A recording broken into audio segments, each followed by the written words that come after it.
Farming is big business across America. More than 2 million farms spread across some 900 million acres. Many tractors are equipped with technology that companies like Google are planning to put on the road. Adriana Diaz is in Bondurant, Iowa, with the tools of the future that farmers are using today. Adriana, good morning.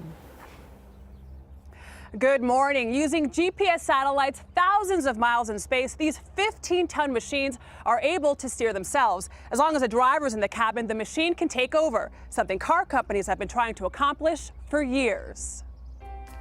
While automakers race alongside Google to design the self-driving car of the future, here in the heartland, farmers have long enjoyed hands-free technology. When you see all of the press coverage and excitement about self-driving cars, do you think to yourself, we've been doing this for years? Yeah, we all kind of chuckle about that. John Teeple runs John Deere's technology group. The farm equipment company has been making machines that drive themselves for almost 15 years.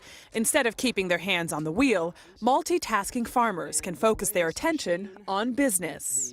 They're making decisions not just about what's happening in the field that they're operating in, they're making decisions about their whole operation from the cab of that tractor. My grandfather pulled his equipment with horses. Randy Madden is a fourth-generation farmer who uses driverless machines to work his 2,500 acres of corn. Do you remember the first time that you were able to take your hands off the wheel? I do, yes. 10, 12 years ago, it's a watershed moment in our farming life. Here's how it works. A driver programs the route, and the GPS-based technology does the driving down to the inch, avoiding missed spots and repetition. It's designed to save time, fuel, and money, though assisted driving can cost up to $20,000 per machine. We tried out the technology for ourselves at John Deere's Iowa test farm. So now it just took over control? Yep. It's turning by itself? Yep. No hands. No hands.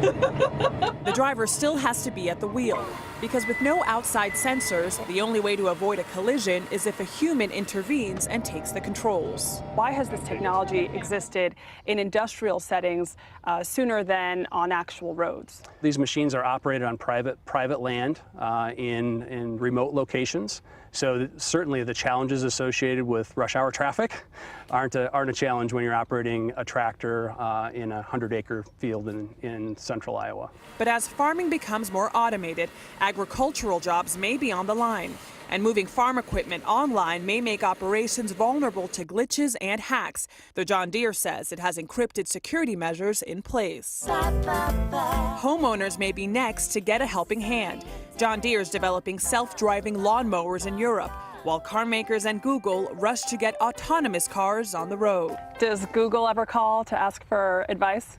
I don't know if they call and ask for advice, but we definitely have talked to Google on a few occasions. Involving what? A variety of different technology topics. Proprietary information. Right, exactly. John Deere says fully driverless tractors are at least a decade away. At that point, farmers will be able to focus fully on running their business instead of running tractors like this one.